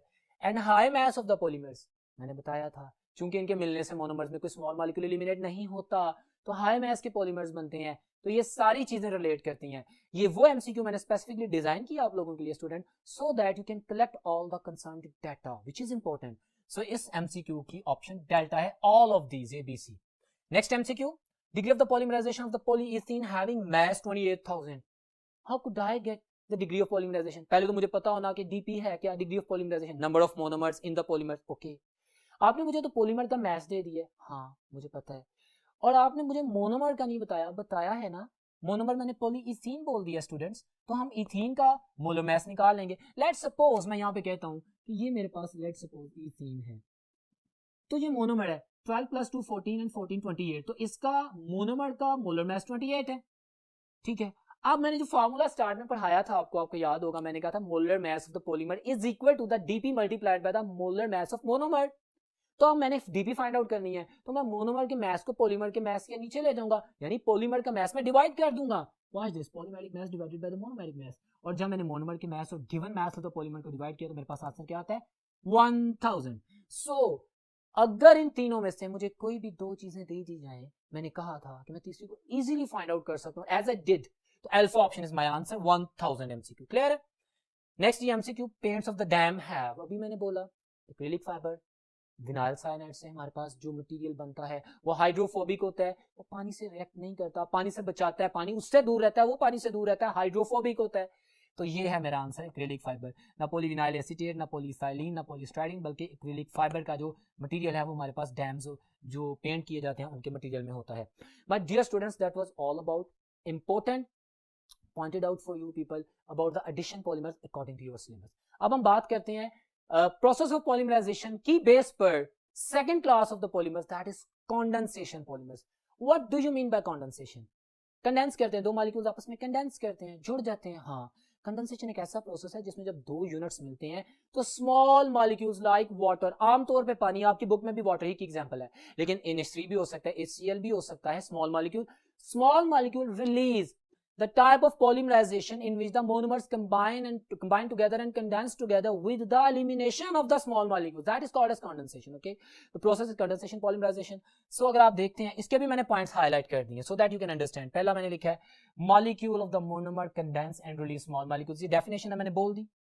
अब this is slower reaction comparatively, ये MCQ है, याद रखना है। कंडेंसेशन पॉलीमराइजेशन का जो प्रोसेस है टाइम टेकिंग है, दो बाइफंक्शनल ग्रुप्स मिल रहे हैं, पानी का मॉलिक्यूल निकल रहा है, फ्री रेडिकल तो बहुत ज्यादा रिएक्टिव होता है, कीटानिक एनायनिक तो एक चेन में ग्रोथ इन हो जाती है, तो ये उससे स्लो है। ये हम कंडेंसेशन पॉलीमर की बात करें, ये प्रोसेस होगा but its speed is slower than the addition polymers. MCQ याद रखिएगा। वो मैंने लिख भी दिया। इसके बाद है स्टेप ग्रोथ मैकेनिज्म, ये भी पॉइंट एमसीक्यू है कि condensation polymerization follow the step growth. हमारे पास चेन ग्रोथ एडिशन पॉलीमराइजेशन करते थे, condensation polymer step growth process करते हैं। उसके बाद है lower mass of the polymer, ये मैं बता चुका हूं क्योंकि अभी स्मॉल मॉलिक्यूल्स निकल गए हैं। जो एक्सपेक्टेड मास था कि इतने मोनोमर मिले हैं, इतना मास होना चाहिए, भाई उन मोनोमर्स के मिलने से हमारे पास स्मॉल मॉलिक्यूल एलिमिनेट भी तो हुए हैं, तो उनका मास कम आएगा। तो ये वो लोअर मास है, इसमें कोई डिग्री ऑफ पॉलीमराइजेशन का सिनेरियो नहीं है, ये कंपैरिजन कर रहे हैं एडिशन और कंडेंसेशन का, क्योंकि कंडेंसेशन में स्मॉल मॉलिक्यूल एलिमिनेट होते हैं, सो दैट्स व्हाई लोअर मास होता है पॉलीमर का।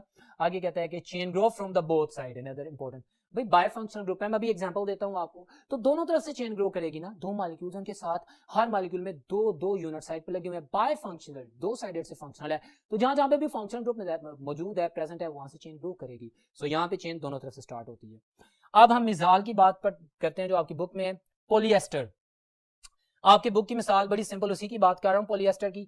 इसको टैरालीन भी कहते हैं, डैक्रोन भी कहते हैं, याद कर लीजिएगा, दोनों नाम है। आप देख रहे हैं कि मेरे पास एक मॉलिक्यूल है जिसकी दोनों साइड पे फंक्शन ग्रुप है, बायफंक्शनल। ये देख रहे हैं मेरे पास एक मॉलिक्यूल है टर्फेलिक एसिड, इसकी दोनों साइड पे फंक्शन ग्रुप है, बायफंक्शनल। अब चेन ग्रोथ दोनों साइड पे होगी, सिंपल है। What are the polyesters, what is the ester? Students हम जानते हैं जब एक कार्बोक्सिलिक एसिड एक अल्कोहल से मिलता है, and the very important point you must memorize, esterification एक ऐसा मैकेनिज्म है जिसमें कार्बोक्सिलिक एसिड OH देता है। क्या? Carboxylic acid as an acid behave नहीं करता, कार्बोक्सिलिक एसिड OH देता है और H अल्कोहलिक यूनिट से आता है, एस्टर लिंकेज बनती है, C डबल बॉन्ड O, ठीक है, और साथ में O, और वो जो है वो अल्कोहल का होता है। मैं फिर बोल रहा हूं, स्टेरिफिकेशन में carboxylic acid group as an acid behave नहीं करता, उसका कार्बन ऑक्सीजन बॉन्ड टूटता है और अल्कोहल का ऑक्सीजन हाइड्रोजन बॉन्ड टूटता है। ये तीन लाइनें एमसीक्यूज बोले हैं मैंने, आपके एमडीकैट में पूछे जाएंगे। अब हम बात करते हैं अपने पॉइंट की तरफ आते हैं। हमारे पास एक डायोल है, इथाइलिन ग्लाइकोल, मैंने कॉमन नेम भी लिख दिया, मैंने आईपैक नेम भी लिख दिया, इथेन 1,2 डायोल, ये दोनों नाम भी पूछे जाते हैं। स्टूडेंट्स एक भी चीज रेलेवेंट नहीं है, हर चीज जरूरी है। आईपैक नेम भी पता होना चाहिए, कॉमन नेम भी। So ethylene glycol IUPAC name, terephthalic acid sorry ethylene glycol common name and terephthalic acid common name. IUPAC name red में लिखें, इथेन 1,2 डायोल और इस तरह बेंजीन 1,4 डायोइक एसिड। तो ये दोनों मोनोमर्स मिलते हैं, टैरेलिन पॉलीएस्टर, कंडेंसेशन होती है, number of water molecule eliminate होते हैं। यहाँ पे देखिए आप, नंबर ऑफ वाटर मॉलिक्यूल्स, अभी मैंने यहाँ पे चूंकि दो की बात की है, फर्स्ट किया यहाँ पे n नंबर ऑफ यूनिट ले लेता हूँ, यहाँ पे भी n नंबर ऑफ, तो n number of water molecules बनेंगे और n पॉलीमर बनेगा ना। हमारे पास कंडेंसेशन का प्रोसेस होता है, मॉलिक्यूल कंडेंस होता है, पॉलीमर बन जाता है। सो मैं एक एमसीक्यू पूछूं, polyester Terylene Dacron is an example of option A condensation polymer, option B copolymer, option C both of them, D none of them. तो your answer will be both of them. आप जज्बाती होकर answer नहीं करेंगे, हाँ यार मैं पता है कंडेंसेशन पॉलीमर ए को टिक किया, भाई इसके साथ ये एक ऐसा पॉलीमर है जो दो मोनोमर्स से मिलकर बना है, it's a copolymer also. So be very vigilant and clear while answering your questions. ये आपके सामने पॉलीएस्टर की बात की, इसके यूजेस भी मैंने हाईलाइट कर दिए हैं कि ये टेक्सटाइल फाइबर है, हमारे पास गर्मियों में कॉटन के साथ मिक्स करके शर्ट्स और कपड़ा बनाया जाता है, और सर्दियों में विंटर क्लोथिंग में ये बड़ा जबरदस्त एक इंसुलेटर के तौर पे काम करता है, बड़ा अच्छा ड्रेस बनाता है। सो ये टेक्सटाइल फाइबर के तौर पे भी यूज होता है। इसका स्ट्रक्चर याद रखना है। अब ये मैंने स्ट्रक्चर ड्रॉ किया, अगर आपसे एमसीक्यू में क्वेश्चन पूछता है, मैं एमसीक्यू पूछ रहा हूं कि what is the repeating unit of the polyester, option A में आपको वो ये कह देता है ग्लाइकोल, ऑप्शन बी में ये, ऑप्शन सी में ये कह देता है। स्टूडेंट कैन गेट कंफ्यूज्ड, ये डी में ऑल ऑफ देम कह देता है, ऑल नहीं है भाई, उसने पॉलीमर का रिपीटिंग यूनिट पूछा है, और पॉलीमर में जो रिपीटिंग यूनिट है उसमें वो दोनों कंडेंस मोनोमर मौजूद है। मेरा आंसर होगा ये जो मैंने पॉलीएस्टर लिखा है जिसमें दोनों मोनोमर आफ्टर कंडेंसेशन जिस फॉर्म में आ रहे हैं वो उसका रिपीटिंग यूनिट होगा। Repeating unit of the polymer, दोनों मोनोमर्स, या अगर थर्ड पॉलीमर होगा तो तीनों मोनोमर्स, या अगर होमोपॉलीमर होगा तो सिर्फ एक पॉलीमर के कॉम्बिनेशन पे मुश्तमिल होगा। लार्ज पैरेंथेसिस के साथ स्मॉल एन लिखा होगा जो कि डिग्री ऑफ पॉलीमराइजेशन को शो करता है। सो that was about the polyester. अब हम बात करते हैं पॉलीएमाइड नायलॉन 6 की नेक्स्ट नोट पे।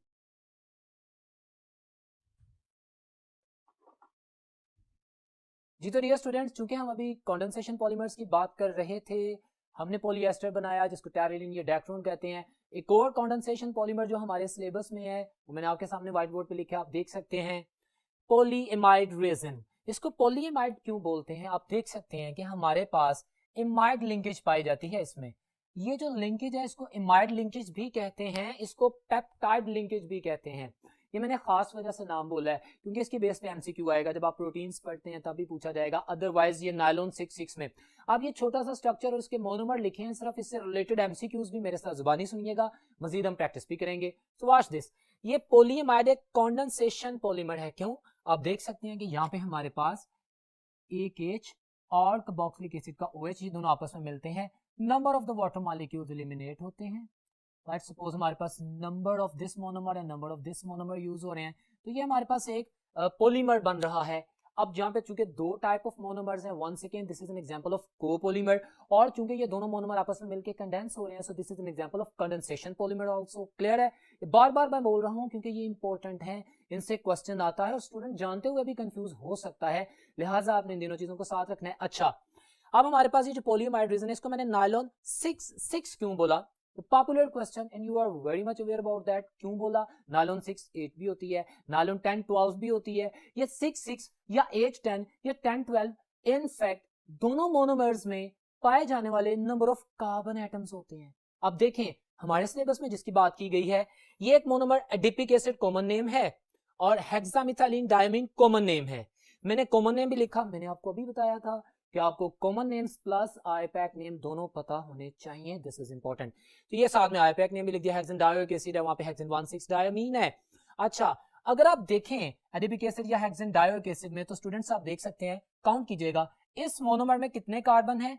1 2 3 4 5 एंड 6, और इस मोनोमर में भी 6 कार्बन एटम है। This is nylon 6 because in the both monomers there are 6 carbon atoms. So that's why this is called as nylon 6. It's a polyamide. Chemically speaking, it's a polyamide क्योंकि इसमें amide linkage पाई जाती है। Structure मैंने आपके सामने लिख दिया है। एक और बात स्टूडेंट्स आप याद रखें, जैसे मैंने आपको पॉलीएस्टर में एमसीक्यू क्लियर किया है, अगर आपसे कोई ये पूछे कि what is the repeating unit of the polyamide nylon 6, तो आप ये स्ट्रक्चर देखेंगे, this is the repeating unit, जिसमें hexamethylene diamine plus adipic acid का एक कॉम्बिनेशन पॉलीमैरिक फॉर्म में सामने आता है। ये मैंने लिखा भी हुआ है, this is the repeating unit. अच्छा, जो मैंने पहली लाइन बोली थी वो मैंने यहाँ पे लिख भी दी है कि same linkages present in the proteins. हमारे पास प्रोटीन्स भी पॉलीएमाइड है, जिनको बायोलॉजिकल लैंग्वेज में हम पेप्टाइड बॉन्ड कहते हैं। सो पेप्टाइड बॉन्ड या एमाइड बॉन्ड एक ही चीज है, पॉलीएमाइड बोलें या पॉलीपेप्टाइड बोलें, एक ही चीज है। जनरली स्पीकिंग हम केमिकल वेज में इमाइड वर्ड बोल देते हैं, बायोलॉजिकल वे में पेप्टाइड, लेकिन है केमिकली यही। इस स्ट्रक्चर की बेस पे एंट्रेंस टेस्ट में एमसीक्यू आता होता है, वो पूछता है कि आइडेंटिफाई, स्ट्रक्चर दे देता है, which one of the following is the imide और पेप्टाइड बॉन्ड। बिल्कुल उसी तरह जैसे हमने पहले पढ़ा था पॉलीएस्टर बॉन्ड का भी पूछता है। सो आपने इन चीजों को बड़ा इजीली अंडरस्टैंड करना और आंसर करना है विद फुल कॉन्फिडेंस। सो ये स्ट्रक्चर आपके सामने है, इसमें से कुछ भी पूछे आप आंसर कर सकते हैं। जहां तक यूजेस का ताल्लुक है तो मैंने लिख दिया, मैं बार बार कह रहा हूं कि uses are words important, they are being asked and you have to answer that. आपके सामने bristles of the brush, tooth brush हो गया, वॉशिंग ब्रशेस हो गए, उनके जो ब्रिस्टल्स होते हैं, उनके जो हील होते हैं, they are made up of the nylon. ठीक है, एक resistant stable kind of thing है, हाइड्रोफोबिक है।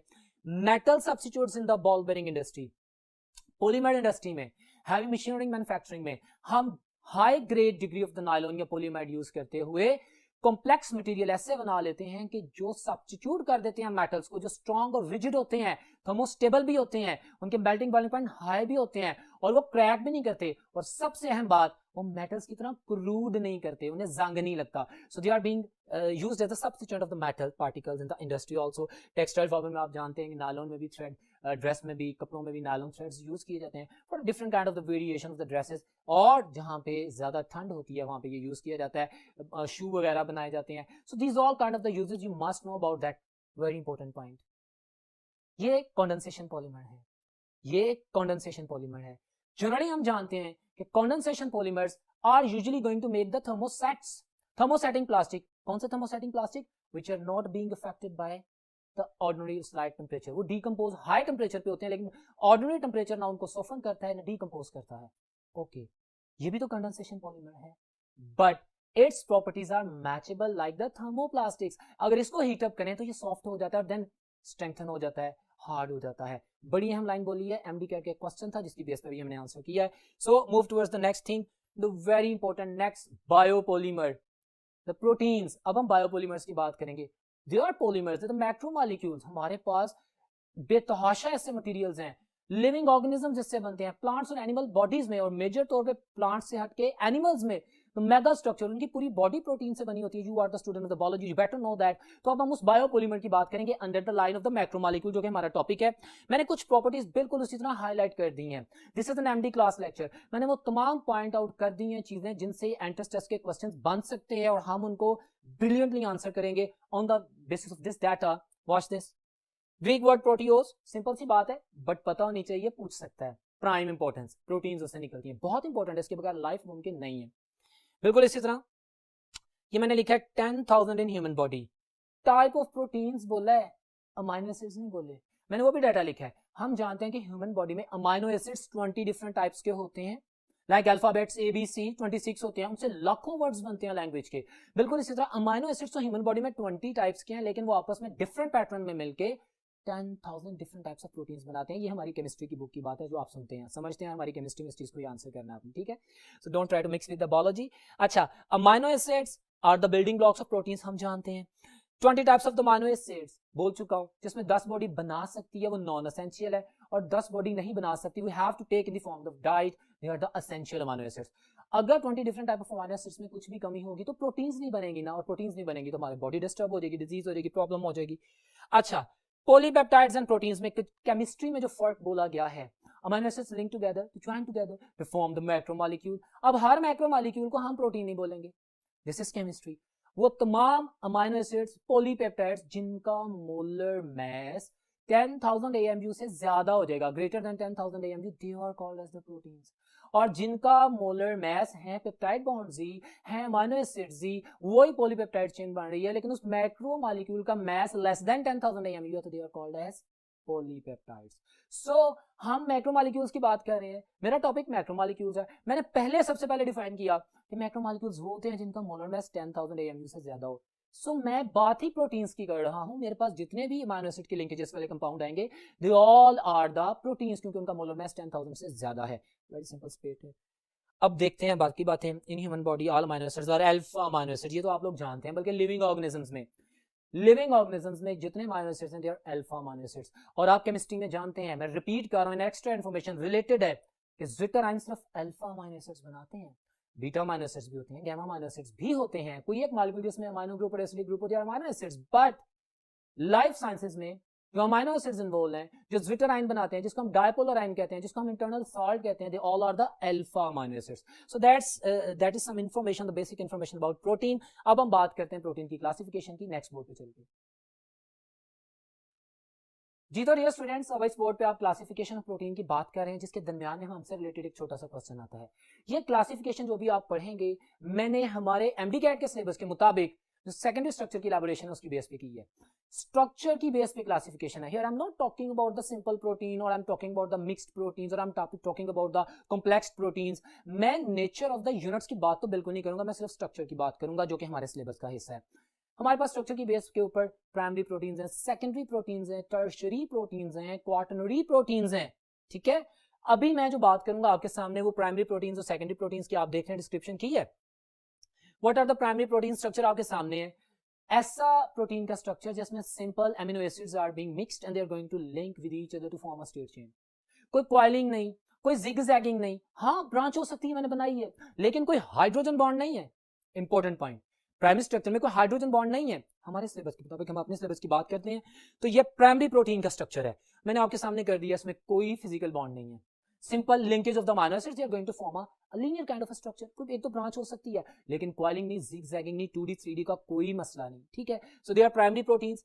और मैंने डिफाइन कर दिया sequence of the amino acid ना, पेप्टाइड चेन जो आपके सामने बन रही है। अब दे हाइड्रोलाइज टू प्रोड्यूस, ये भी वर्ड्स जानने जरूरी हैं, क्योंकि एमडीकैट पढ़े और हम हर रिलेटेड चीज को पढ़ेंगे, क्योंकि वो पूछी गई है। हर रिलेटेड चीज जो पूछी गई है उसको मैं एक्सप्लेन कर रहा हूँ। हमारे पास जब प्राइमरी प्रोटीन्स को हाइड्रोलाइज करते हैं तो हो जाते हैं। अब ये चूंकि सिंपल अमाइनो एसिड्स के यूनिट्स हैं, स्ट्रक्चर के पॉइंट ऑफ व्यू से मैं बात करूं, प्राइमरी नेचर के पॉइंट से बात करूं, तो सिंपल प्रोटीन्स सिर्फ अमाइनो एसिड्स को जनरेट करते हैं। अब ये अमाइनो एसिड्स भी डिफरेंट ब्लॉक्स में टूटते हैं और डिफरेंट पैटर्न्स बनाते हैं। हमारे पास ये टूट के प्रोटियोसिस बनाते हैं, पेप्टोन्स, वो प्रोटियोसिस कन्वर्ट पेप्टोन्स में होते हैं, वो पॉलीपेप्टाइड्स में होते हैं, पॉलीपेप्टाइड्स में सिंपल अमाइनो एसिड्स में कन्वर्ट हो जाते हैं। अगर मैं साइकिल चलाऊं तो यहाँ पे मूव अप करेंगे ना हम, यहाँ से यहाँ पे, यहाँ पे, यहाँ पे। So these are the cyclics in that hydrolysis हो रहा है इसका, ओके, हाइड्रोलाइसिस हो रहा है, इसका मतलब है ये सारे के सारे वाटर सॉल्युबल हैं। क्लियर हो गया? तो पेप्टोन्स की बात करें, प्रोटियोसिस की बात करें, ये स्मॉलर यूनिट है which are being derived by the hydrolysis of the primary proteins and they all are water soluble. Clear है? अब हम बात करते हैं, ये मैंने लिख भी दी है, ये प्रोटीन्स हैविंग 5 अमीनो एसिड्स, ये जनरल इंफॉर्मेशन शेयर की है सिर्फ आपको वैल्यू बताने के लिए कि प्रोटीन की मैन्युफैक्चरिंग अमीनो एसिड्स के नंबर से आपने रिलेट इस तरह करनी है, इस तरह सिर्फ 5 अमीनो एसिड्स हों तो वो आपस में मुख्तलिफ पेयरिंग में इतना मिल सकते हैं कि 120 डिफरेंट टाइप्स ऑफ प्रोटीन्स बन जाती हैं। ठीक है, तो ये आप याद रखेंगे, ये आपके सामने है। उसके बाद हम बात करेंगे 1 2 3 सेकेंडरी प्रोटीन की। इट्स वेरी सिंपल, आपके सामने regular coiling of the polypeptide chain, now coiling and zigzagging, regular coiling and zigzagging of the polypeptide chain by the hydrogen bonding. ये दो मैंने पॉइंट अंडरलाइन भी कर दी है। अब हम जानते हैं कि हमारे पास प्रोटीन्स अमीनो एसिड से मिलकर बनती हैं। अभी बोला अमीनो एसिड्स में पेप्टाइड बॉन्ड होता है, उसका स्ट्रक्चर भी मैंने लास्ट बोर्ड पे दिखाया जिसको मैंने इमाइड बॉन्ड भी कहा। अब उसमें एक NH बॉन्ड है, वो देखो मैंने अंडरलाइन किया है, इसमें H पॉजिटिव है, और इधर carbonyl carbon C double bond हो, इसमें O नेगेटिव है। अब oxygen partially negative, hydrogen partially positive, इन दोनों में कौन सा बॉन्ड वाला हो सकता है? अगर ये एक दूसरे को अपोजिटली फेस करते हैं तो ये एक लाइन में भी होते हैं तो ये आपस में स्ट्रॉन्ग हाइड्रोजन बॉन्ड डेवलप करते हैं। You know, hydrogen bond is the strongest physical bond. Hydrogen bond वो बॉन्ड है कि जिसकी वजह से लाइफ पॉसिबल है। हाइड्रोजन बॉन्ड वो है जिसकी वजह से DNA RNA और ये स्ट्रक्चर ऑफ प्रोटीन बनता है। Hydrogen bond very strong physical bond, the strongest physical bond, वो एस्टैब्लिश हो जाता है और वो पूरी जो स्ट्रेट चेन है उसको स्ट्रेच अप कर देते हैं, जिगजैगिंग हो जाती है, कॉइलिंग हो जाती है। ठीक हो गया ना? और ये डेफिनेशन है सेकेंडरी प्रोटीन्स की। Secondary proteins are the structures which are formed by the regular coiling of the polypeptide chain caused by the hydrogen bonding in NH and CO groups. Clear है students? It's very simple, you can know that. अब ये सारी examples मैंने दे दी हैं इसकी। क्या क्या examples हैं? अल्फा हेलिकल स्ट्रक्चर, हेलिक्स दो तरह की होती हैं, राइट साइड पे रोटेशन, लेफ्ट साइड पे rotation, alpha helix, beta helix, you better know the student of biology. इस तरह बीटा फ्लैट शीट्स बनती हैं, फ्लैट शीट्स जो होती हैं वो हॉरिजेंटल होती हैं, और हमारे पास बीटा प्लीटेड शीट्स बनती हैं, ये हमारे पास फोल्डेड पैटर्न में होती हैं। स्ट्रक्चर्स हैं आपके डिफरेंट, आप देख सकते हैं आसानी से, आप लोगों की बुक में मिल जाते हैं। सो ये सारी एग्जांपल्स, ये जितने भी सेकेंडरी स्ट्रक्चर्स बने हैं, they are due to the hydrogen bonding which is a physical bond which is formed between the NH and C double bond or hydrogen bonding। तो ये आपके पास एग्जांपल्स भी आ गई, एक्सप्लेनेशन भी आ गई। अब एक दो MCQs हैं उसकी हम प्रैक्टिस करते हैं so that we can analyze कि ये जो तमाम इंफॉर्मेशन हमने पढ़ी है इसको हम MDCAT में किस तरह यूज करेंगे। For example, amide linkage is present in, किस में होती है? नायलॉन 6 में। Yes we know that amide linkage उसी को कहते हैं। प्रोटीन्स में भी होती है, प्रोटीन में तो पेप्टाइड बॉन्ड होता है। हाँ भाई, एमाइड और पेप्टाइड बॉन्ड दोनों एक ही चीज है, अभी बोला मैंने इसके ऊपर डिबेट की। तो मैं कहूंगा अच्छा डेक्रो तो क्या है? ये तो पॉलीएस्टर है, इसमें तो एस्टर लिंकेज होती है, तो ये नहीं है। मेरे पास A and B delta option है, इन दोनों में एमाइड लिंकेज या पेप्टाइड लिंकेज होती है। This is a question in front of you to check your knowledge. MCQ, regular coiling and zigzagging is due to the hydrogen bond which is present in, इस ही पे अभी मैंने बात की। प्राइमरी प्रोटीन्स, सेकेंडरी प्रोटीन्स, भाई tertiary proteins में भी होता है, लेकिन मैंने ऑल क्यों नहीं किया, मैंने सेकेंडरी को क्यों किया? This is the exact definition. Second जो टर्शियरी स्ट्रक्चर है उसमें 3 डायमेंशनल का वर्ड ऐड करना जरूरी है, होती है उसमें भी हाइड्रोजन बॉन्डिंग है, उसमें due to the hydrogen bonding ही कॉम्प्लेक्स स्ट्रक्चर बनता है। लेकिन रेगुलर कॉइलिंग या जिगजैगिंग के अलावा वो 3 डायमेंशनल रोटेशंस की बात करता है। मैंने चूंकि ये वर्ड नहीं बोला इसलिए मैं इसको टर्शियरी नहीं बोलूंगा, इसलिए मैंने इसको सेकेंडरी हाईलाइट किया। इस प्रैक्टिस से, इस MCQ से आप अंदाजा कर सकते हैं कि हमसे क्वेश्चन किस तरह पूछा जाएगा और हमने किस तरह आंसर करना है। हमने एग्जैक्ट वर्ड डिक्स को भी ज़हन में रखना है, कॉन्सेप्ट को भी ज़हन में रखना है, और अगर कोई चीज प्लस माइनस हुई है तो उसके मुताबिक आंसर करना है, क्वेश्चन को समझना फिर आंसर करना है। So that's why I am answering the secondary, क्योंकि this is the exact definition of the secondary proteins. अब स्टूडेंट्स चलते हैं नेक्स्ट बोर्ड पे। जी तो students, another very important biopolymer, जो कि आज के हमारे MDCAT के टॉपिक का लास्ट टॉपिक है, that is about the nucleic acid. Nucleic acid क्या है? लाइफ। न्यूक्लिक एसिड की तमाम प्रॉपर्टीज मैंने लिख दी है यहाँ पे। अब वन बाय वन इसकी जो 2 मेजर टाइप्स हमारे सिलेबस में हम उनको भी पढ़ेंगे, उनके पॉइंट ऑफ डिफरेंसेस को भी पढ़ेंगे, और इसके ऊपर जो जो पॉइंट्स एंड डिस्कशन आ सकते हैं उसको भी देखेंगे। So let's move on the white board. मैंने सबसे पहले न्यूक्लिक एसिड की जो टाइप लिखी, that is deoxyribonucleic acid, the DNA। बहुत कॉमनली वर्ड सुनते हैं, you are the student of biology, you better know all. ये पॉइंट्स केमिस्ट्री के पॉइंट ऑफ व्यू से मैंने अलग कर दिए। देखें, ये न्यूक्लियस ऑफ द सेल में पाया जाता है, जी हम जानते हैं न्यूक्लियस में क्रोमोसोम्स होते हैं, क्रोमोसोम्स के ऊपर जीन्स होते हैं, जीन्स किससे बनते होते हैं, न्यूक्लियोटाइड से बनते हैं, and this is all the genetic material which is composed of the DNA. Okay, तो ये मेरे पास न्यूक्लियस ऑफ द सेल में पाया जाता है, डबल स्ट्रैंडेड होता है, याद रखने, हेलिकल स्ट्रक्चर होता है, alpha helical structure, beta helical structure, twist. अच्छा मैं जनरल डीएनए की बात कर रहा हूं, मैं तमाम एनिमल्स में पाए जाने वाले डीऑक्सीराइबोन्यूक्लिक एसिड की बात कर रहा हूं। हेलिकल स्ट्रक्चर समझ लें, ठीक हो गया। हमारे पास लैडर लाइक स्ट्रक्चर बनता है ना, जिसमें हाइड्रोजन बॉन्ड होते हैं, ट्विस्टिंग होती है, रिंग्स होते हैं, वो सारे पॉइंट्स अभी देखेंगे आप। Coiled in anti parallel pattern, of course anti parallel pattern, जो अल्फा बीटा की मैंने बात की, याद रखिएगा। सेल्फ रेप्लिकेशन कर सकता है जी। मैंने कोशिश की है कि इन पॉइंट्स में डीएनए से एसोसिएटेड जितने भी क्वेश्चंस किए जा सकते हैं, मैं एमडी कैट का क्वेश्चन बोलने लगा हूं। The process in which DNA molecule form its copy is called, option A duplication, option B replication, option C कोई भी दूसरा नाम ले लें, ऑप्शन डी कोई भी तीसरा नाम ले लें, but my answer is replication. Replicate करता है, अनजिप होता है, अपनी कॉपी तैयार करता है, जो कि आगे कमांड करती है, ठीक हो गया ना, तो ये बातें याद रखनी है।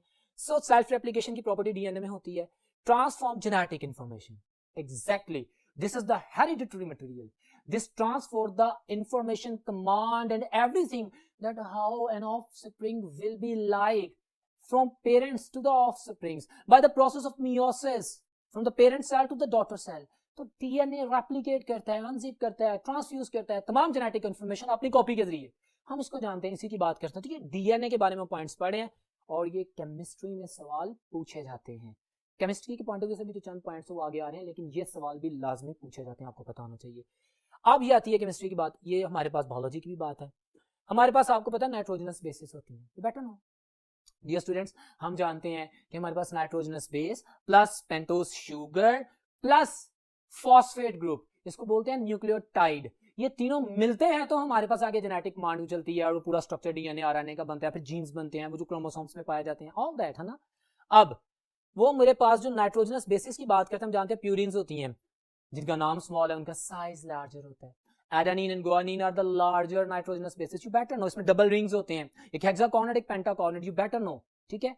तो एडेनिन और गुआनिन प्यूरिन्स है, पाइरिमिडीन्स नाम बड़ा है, साइज छोटा है। डीएनए में जो पिरिमिडीन्स होती है ना, वो क्या है, ये इंपॉर्टेंट एमसीक्यू बनेगा आपका, भी आपको बताता हूं। हमारे पास साइटोसिन एंड थायमीन होता है। सो हमारे पास प्यूरिन्स आरएनए और डीएनए में तो सेम होती हैं, पिरिमिडीन्स का फर्क आता है, डीएनए में साइटोसिन एंड थायमीन होती है, ये याद रखना है। आरएनए में थायमीन की जगह यूरासिल आती है, आरएनए में थायमीन नहीं होती, इस पे एमसीक्यू बनता है। 12 डीएनए के में 4 नाइट्रोजनस बेसिस होगी, हमारे पास शुगर होगी, और जो शुगर इसमें होती है डीएनए में, जो पेंटोज शुगर होती है, वो डीऑक्सी होती है। मैंने स्ट्रक्चर भी बनाया, if you could see that, this is the structure. ये 5 कॉर्नर्ड पेंटोज शुगर है, ये स्ट्रक्चर पूरा एक्सप्लेन कर दिया। ये 2 पोजीशन पे जो कार्बन है, ये डीऑक्सी होता है, इसकी एक ऑक्सीजन को स्नैच आउट कर दिया जाता है, रिमूव कर दिया जाता है, और इस वजह से इसको डीऑक्सीराइबोन्यूक्लिक एसिड बोलते हैं। तो डीएनए में जो पेंटोज शुगर है, वो 2 पोजीशन पे जो कार्बन है, वो डीऑक्सी होने की वजह से होती है, डीऑक्सीराइबोन्यूक्लिक एसिड होता है। मैंने स्ट्रक्चर भी बना दिया है, ये 5 कॉर्नर रिंग होता है, यहां से एमसीक्यू बनाता है। एक दफा एमडीकैट में क्वेश्चन आया था, उसने सारी स्टेटमेंट्स ठीक लिखती थी और कहा था इनकरेक्ट को चूज करें, नेगेटिव क्वेश्चन था, उसने सारी बातें सही लिखी, तो पेंटोज शुगर, और एंड में वर्ड कर दिया हेक्साकॉर्नर, इस वजह से वो स्टेटमेंट गलत हो गई। ये आपके सामने स्ट्रक्चर है, 1 2 3 4 5 कॉर्नर हैं इसके, पेंटाकॉर्नर, ठीक है, ये भी याद रखना आपने। तो ये मैंने सारे पॉइंट्स एक्सप्लेन कर दिए हैं। और अच्छा, ये जो हेलिक्स बनता है डीएनए का, उसका जो साइज होता है 8 to 20 एंगस्ट्रॉम इन डायमीटर होता है, this is a worth important information. ये बायोसिंथेसिस में रोल प्ले करता है। भाई डीएनए ही तो है जो पेरेंट सेल से एक cell of the daughter cell में जाता है, और जो ऑफस्प्रिंग्स आते हैं उसके सेल में मौजूद डीएनए ही डिसाइड करता है कौन सी प्रोटीन बनेगी, किस तरह स्ट्रक्चर बनेगा, even everything is being coded on the DNA. So this is everything of the life. हमने केमिस्ट्री के पॉइंट ऑफ व्यू से इसकी प्यूरिन्स पिरिमिडीन्स को पढ़ा। और एक और बात है, हमारे पास जो कॉम्बिनेशंस बनते हैं आप जानते हैं, एडेनिन थायमीन से मिलती है, और जो गुआनिन है वो साइटोसिन से मिलती है, ठीक है। जीसी, गुआनिन और साइटोसिन में 3 हाइड्रोजन बॉन्ड पाए जाते हैं, एमसीक्यू है। एडेनिन और थायमीन में 2 हाइड्रोजन बॉन्ड पाए जाते हैं, लैडर लाइक स्ट्रक्चर बनता है। ये जो इन्फॉर्मेशन मैंने लिखी है, इसको हम बोलते हैं ना, सबसे पहले वाटसन एंड क्रिक्स मॉडल 1953 में 2 साइंटिस्ट हैं, James Watson and F Crick's, इन्होंने मिलके पहली दफा वो जो ladder like double stranding structure है, फॉर एग्जांपल डीएनए का, like this one, if you could see that, और मैं अगर इसकी लैडर के कंपैरिजन में ऑपोजिट बना दूं तो like that you can know, और यहाँ पे पेयर्स में हाइड्रोजन बॉन्ड्स आ जाते हैं, triple triple bond, double triple bond, double triple, और ये में गुआनिन और साइटोसिन में ट्रिपल बॉन्ड आ गया, एडेनिन और थायमिन में डबल बॉन्ड हो गया. So this is a kind of a structure. You could see that ये सारी बातें डीएनए से एसोसिएट हमने एक्सप्लेन कर दी हैं और अब हम इंशाल्लाह हर रिलेटेड क्वेश्चन जो इससे रिलेटेड होगा उसको आंसर कर सकेंगे. और कुछ एमसीक्यूज मैंने मॉडली बोले भी हैं आप लोगों के सामने. ठीक हो गया. अब बात करते हैं ribonucleic acid. The second important nucleic acid, N A nucleic acid, ribonucleic acid. अब इसमें जो फर्क है वो सुन ले, मैंने लिखा है. सिंगल स्ट्रैंडेड होता है जी, डीएनए डबल स्ट्रैंडेड होता है, ये सिंगल स्ट्रैंडेड होता है. डीएनए पेरेंट से ट्रांसफर होता है और आरएनए डीएनए से बनता है. डीएनए अनजिप होके जो आपके पास मैसेंजर आरएनए होता है या ट्रांसफर आरएनए होता है या राइबोसोमल आरएनए होता है, ये प्रोटीन सिंथेसिस में जो सारी कमांड को ऑपरेट करता है, इनफैक्ट उसकी बात कर रहे हैं. तो ये आरएनए है, ये साइटोप्लाज्म में होता है, न्यूक्लियस में बनता है और फौरन साइटोप्लाज्म में भेज दिया जाता है न्यूक्लियर मेम्ब्रेन के through. Better know the student of biology. Next board पे चलते हैं, बाकी प्रॉपर्टीज को पढ़ते हैं जी. तो स्टूडेंट्स मैंने अभी बताया आप लोगों को कि हमारे पास जो आरएनए है वो तीन तरह का होता है. Messenger RNA, transfer RNA, ribosomal RNA. Chemistry में इसका क्वेश्चन नहीं किया जाएगा, लेकिन सिर्फ इसलिए बताया कि हमारे पास जब ये डीएनए से अनजिप होके रेप्लिकेट होके कमांड की फॉर्म में, ऑपरेटिव करने की फॉर्म में बनता है, तो ये तीन तरह के काम करता है. उनका काम प्रोटीन सिंथेसिस ही होता है. ठीक है. आगे मैंने लिख दिया प्रोटीन सिंथेसिस, ये जेनेटिक मटेरियल ऑफ द. अच्छा, बात जो यूनिसेलुलर कुछ माइक्रोब्स, वायरसेस, बेटर नो उनके अंदर डीएनए नहीं होता लेकिन न्यूक्लिक एसिड आरएनए पाया जाता है. सो that was the information about biology. अब बात करते हैं केमिकल एस्पेक्ट में जो हमारे एमडीकैट के क्वेश्चन में पूछा जाता है. प्यूरिन्स, मैंने अभी बोला कि भाई प्यूरिन्स तो आरएनए और डीएनए दोनों में सेम होती है, एडेनिन गुआनिन. पायरिमिडीन्स का फर्क आता है, जो प्यूरिन आरएनए में पाई जाती है वो एडेनिन और गुआनिन है, वो डीएनए में भी वही पाई जाती है. लेकिन पिरिमिडीन का फर्क है. हम जानते हैं कि जो पायरिमिडीन आरएनए में पाई जाती है उसमें ये है एक साइटोसिन और एक यूरासिल. थायमिन नहीं पाई जाती. डीएनए में थायमिन पाई जाती है और uracil is the related, derived, constructed, modified form of thymine, but this is a separate thing. बिल्कुल नया डिफरेंट स्ट्रक्चर है यूरासिल. और आरएनए में थायमिन की जगह यूरासिल पाया जाता है. बाकी वही कॉम्बिनेशन है. आपके सामने राइबोज शुगर है. अच्छा, इसमें जो शुगर राइबोज है नंबर 2 पोजीशन पे देखें, वो डीऑक्सी नहीं है, ये ऑक्सी शुगर है. तो वो जो स्ट्रक्चर्स मैंने डीएनए में एक्सप्लेन किया था, जो आरएनए में एक्सप्लेन किया था, वो तमाम चीजें अपने ज़हन में रखिएगा. बहरहाल पेंटोज शुगर यहाँ पे भी 5 कॉर्नर्ड ही होती है. ठीक हो गया. तो these are the things in front of you. अब हम डीएनए और आरएनए की डिस्क्रिप्शन के बाद कुछ एमसीक्यूज की प्रैक्टिस करते हैं और एमसीक्यूज में अब हम न्यूक्लिक एसिड और प्रोटीन्स को अपने टारगेट में लाते हैं. लेट्स टॉक अबाउट एक एमसीक्यू जो मैंने लिखा. मैंने तो काफी बोले भी हैं बट अभी लिखा वो भी एग्जाम्पल है. बहुत खूबसूरत एमसीक्यू है, जरा फोकस कीजिएगा. Which are the pyrimidines in nucleic acid. मैंने कहा न्यूक्लिक एसिड, इंटरेस्टिंग चीज है, फोकस कीजिएगा. मैंने डीएनए नहीं कहा, मैंने आरएनए नहीं कहा, मैंने न्यूक्लिक एसिड कहा और मैंने पिरिमिडिन्स पूछी. अगर तो मैं डीएनए में पूछता तो फिर मैं थायमिन कहता, साथ में साइटोसिन कहता. अगर मैं आरएनए में पूछता तो पिरिमिडिन्स आरएनए, तो मेरे पास होती साइटोसिन एंड यूरासिल. मैंने सिर्फ दोनों तरह के न्यूक्लिक एसिड्स में टोटल नंबर ऑफ पिरामिडीन्स पूछा है, टोटल नंबर ऑफ पिरामिडीन्स पूछा है. आप देखें तो इसका आंसर है delta option, cytosine, thymine and uracil. भाई पिरामिडीन्स तो तीन तरह की हैं, स्मॉलर बेसिस हैं. अब साइटोसिन एंड थायमिन डीएनए में पाई जाती है, साइटोसिन एंड यूरासिल आरएनए में पाई जाती है. उसने डीएनए आरएनए का नाम लिया, उसने सिंपल न्यूक्लिक एसिड, दोनों तरह के न्यूक्लिक एसिड्स में कौन कौन सी पिरामिडीन्स पाई जाती हैं, तो वो मैंने आंसर कर दिया डेल्टा ऑप्शन. क्लियर हो गया. इंटरेस्टिंग क्वेश्चन था, इसने आपको ट्रेन किया होगा कि आपने कैसे सवालों को आंसर करना है. This was the question which is the part of your previous paper, that's why I elaborated. MCQ number 2 आपके लिखा है सामने, which nitrogenous base is not present in RNA. इसी की बात चल रही है. आरएनए में कौन सी नहीं होती, थायमिन नहीं होती. कौन सी होती है, यूरासिल होती है. ठीक है. इसी सवाल को वो डीएनए में पूछ सकता है कि which one of the following nitrogenous base is not present in DNA. तो डीएनए में यूरासिल नहीं होती, थायमिन होती है.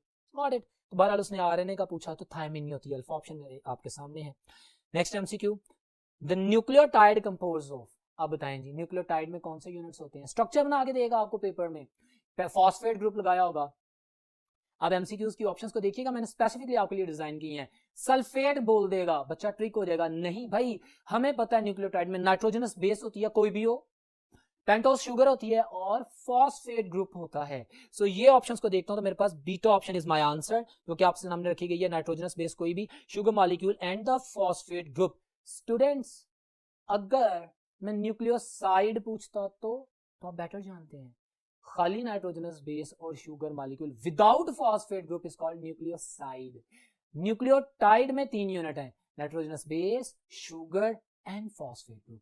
तो इस तमाम डाटा को अपने सामने रखिएगा। बट डियर स्टूडेंट्स, आज के लेक्चर में मैंने जो मैक्रोमॉलिक्यूल से एसोसिएटेड था हमारे सिलेबस के मुताबिक कोशिश की कि तमाम पॉलीमर्स, चाहे वो सिंथेटिक हैं चाहे वो बायो हैं, जो भी हमारे सिलेबस में है, उनसे रिलेटेड कोई भी इंफॉर्मेशन है उसको आप लोगों को कंप्लीटली एक्सप्लेन किया जाए, आपको जस्टिफाई किया जाए और पॉइंट आउट किया जाए उन चीज़ों को जो आपने याद रखनी है। उम्मीद करता हूँ आपको आज का लेक्चर समझ आया होगा और इंशाल्लाह इसकी बेसिस पे आपका पेपर बहुत अच्छा होगा। इंशाल्लाह नेक्स्ट लेक्चर में मुलाकात होगी, तब तक अल्लाह हाफिज़।